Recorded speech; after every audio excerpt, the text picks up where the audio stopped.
بسم اللہ الرحمن الرحیم۔ السلام علیکم۔ قریش تو یہ کہہ کر چلے گئے، ابو طالب پریشان ہو گئے۔ وہ اپنی قوم کے غصے سے اچھی طرح واقف تھے۔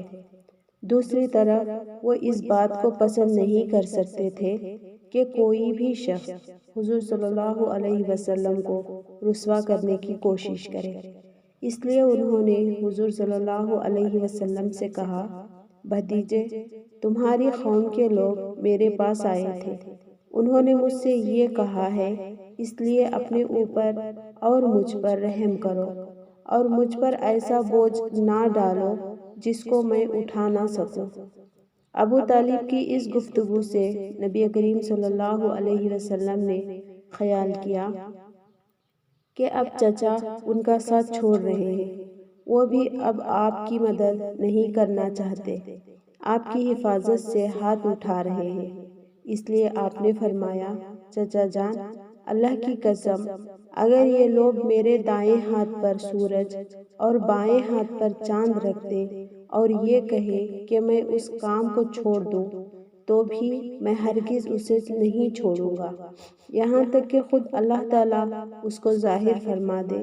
یہ کہتے ہوئے آپ کی آواز بھرا گئی، آپ کی آنکھوں میں آنسو آ گئے، پھر آپ اٹھ کر جانے لگے۔ لیکن اسی وقت ابو طالب نے آپ کو پکارا، بھتیجے ادھر آؤ۔ آپ ان کی طرف مڑے تو انہوں نے کہا، جاؤ بھتیجے، جو دل چاہے کہو، اللہ کی قسم میں تمہیں کسی حال میں نہیں چھوڑوں گا۔ جب قریش کو اندازہ ہو گیا کہ ابو طالب آپ کا ساتھ چھوڑنے پر تیار نہیں ہے تو وہ عمر بن ولید کو ساتھ لے کر ابو طالب کے پاس آئے اور بولے، ابو طالب، یہ عمر بن ولید ہے، قریش کا سب سے زیادہ بہادر، طاقتور اور سب سے زیادہ حسین نوجوان ہے۔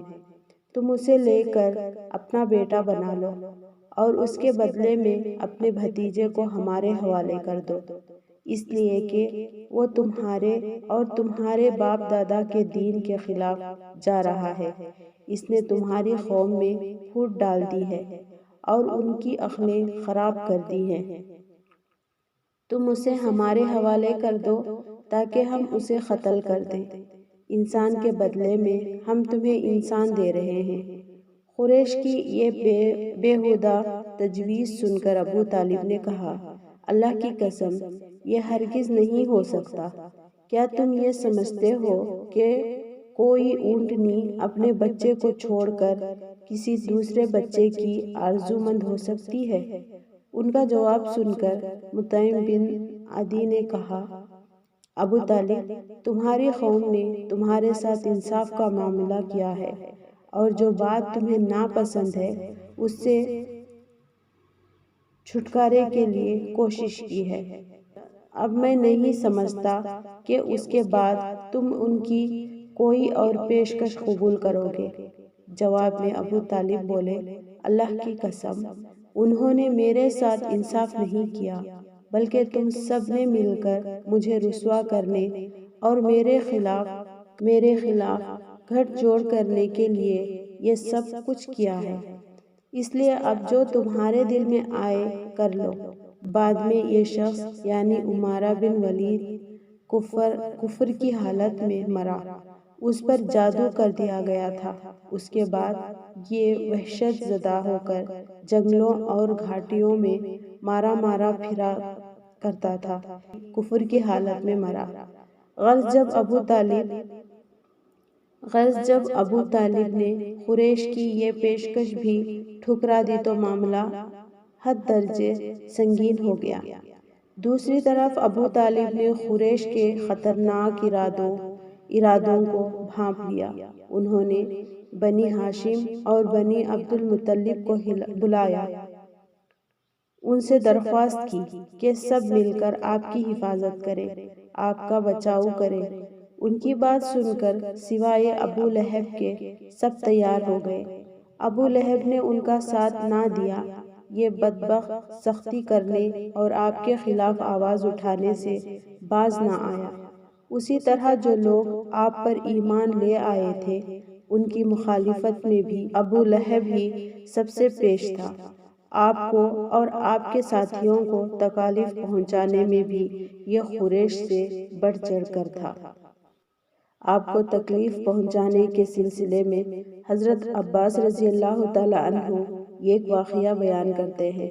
فرماتے ہیں، ایک روز میں مسجد حرام میں تھا کہ ابو جہل وہاں آیا اور بولا، میں خدا کی قسم کھا کر کہتا ہوں، اگر میں محمد کو سجدہ کرتے ہوئے دیکھ لوں تو میں ان کی گردن مار دوں۔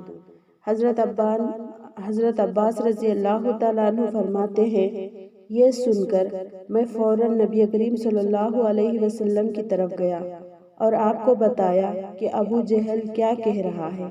نبی صلی اللہ علیہ وسلم یہ سن کر غصے کی حالت میں باہر نکلے اور تیز تیز چلتے مسجد الحرام میں داخل ہو گئے، یہاں تک کہ گزرتے وقت آپ کو دیوار کی رگڑ لگ گئی۔ اس وقت آپ سورہ الح کی آیت نمبر 1 اور 2 پڑھ رہے تھے۔ ترجمہ: اے پیغمبر، آپ اپنے رب کا نام لے کر قرآن پڑھا کیجیے، جس نے مخلوقات کو پیدا کیا، جس نے انہیں خون کے لوتھڑے سے پیدا کیا۔ تلاوت کرتے ہوئے آپ اس سورت کی آیت نمبر 6 تک پہنچ گئے۔ ترجمہ: سچ مچ بے شک کافر آدمی حد سے نکل جاتا ہے، یہاں تک کہ آپ نے سورہ کا آخری حصہ پڑھا جہاں سجدے کی آیت ہے، اور اس کے ساتھ ہی آپ سجدے میں گر گئے۔ اسی وقت کسی نے ابو جہل سے کہا، یہ محمد سجدے میں پڑے ہیں۔ یہ سنتے ہی ابو جہل فوراً آپ کی طرف بڑھا، آپ کے نزدیک پہنچا، لیکن پھر اچانک واپس آ گیا۔ لوگوں نے حیران ہو کر پوچھا، ابو الحکم کیا ہوا؟ جواب میں اس نے اور زیادہ حیران ہو کر کہا، جو میں دیکھ رہا ہوں کیا تمہیں وہ نظر نہیں آ رہا؟ اس کی بات سن کر لوگ اور زیادہ حیران ہوئے اور بولے، تمہیں کیا نظر آ رہا ہے ابو الحکم؟ اس پر ابو جہل نے کہا، مجھے اپنے اور ان کے درمیان آگ کی ایک خندق نظر آ رہی ہے۔ اسی طرح ایک دن ابو جہل نے کہا، اے گروہ قریش، جیسا کہ تم دیکھ رہے ہو، محمد تمہارے دین میں عیب ڈال رہا ہے، تمہارے معبودوں کو برا کہہ رہا ہے، تمہاری عقلوں کو خراب بتا رہا ہے، اور تمہارے باپ داداؤں کو گالیاں دے رہا ہے۔ اس لیے میں خدا کے سامنے عہد کرتا ہوں کہ کل میں محمد کے لیے اتنا بڑا پتھر لے کر بیٹھوں گا جس کا بوجھ وہ برداشت نہیں کر سکیں گے، جو نہیں وہ سجدے میں جائیں گے۔ میں وہ پتھر ان کے سر پر دے ماروں گا۔ اس کے بعد تم لوگوں کو اختیار ہے، چاہو تو اس معاملے میں میری مدد کرنا اور مجھے پناہ دینا، چاہو تو مجھے دشمنوں کے حوالے کر دینا، پھر بنی عبد المناف میرا جو بھی حشر کرے۔ یہ سن کر قریش نے کہا، اللہ کی قسم، ہم تمہیں کسی قیمت پر دغا نہیں دیں گے، اس لیے جو تم کرنا چاہتے ہو اطمینان سے کرو۔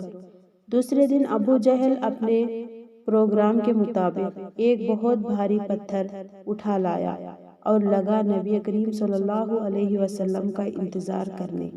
ادھر نبی کریم صلی اللہ علیہ وسلم بھی عادت کے مطابق صبح کی نماز کے بعد وہاں تشریف لے آئے۔ آپ نماز کے لیے رکن ایمان اور حجر اسود کے درمیان کھڑے ہوا کرتے تھے، کعبے کو اپنے اور بیت المقدس کے درمیان کر لیا کرتے تھے۔ آپ نے آتے ہی نماز کی نیت باندھ لی۔ ادھر قریش کے لوگ اپنے اپنے گھروں میں بیٹھے انتظار کر رہے تھے کہ دیکھیں آج کیا ہوتا ہے، ابو جہل اپنے پروگرام میں کامیاب ہوتا ہے یا نہیں۔ پھر جو نہیں آپ سجدے میں گئے۔ ابو جہل نے پتھر اٹھایا اور آپ کی طرف بڑھا۔ جیسے ہی وہ آپ کے نزدیک ہوا، ایک دم اس پر لرزہ طاری ہو گیا، چہرے کا رنگ اڑ گیا، گھبراہٹ کے عالم میں وہاں سے پیچھے ہٹ گیا۔ ادھر پتھر پر اس کے ہاتھ اس طرح جم گئے کہ اس نے چاہا ہاتھ اس پر سے ہٹا لے، لیکن ہٹا نہ سکا۔ قریش کے لوگ فوراً اس کے گرد جمع ہو گئے اور بولے، ابو الحکم کیا ہوا؟ اس نے جواب دیا، میں نے رات کو تم سے جو کہا تھا اس کو پورا کرنے کے لیے میں محمد کی طرف بڑھا، مگر جیسے ہی ان کے قریب پہنچا ایک نوجوان اونٹ میرے راستے میں آ گیا۔ میں نے اس جیسا زبردست اونٹ آج تک نہیں دیکھا۔ وہ ایک دم میری طرف بڑھا جیسے مجھے کھا لے گا۔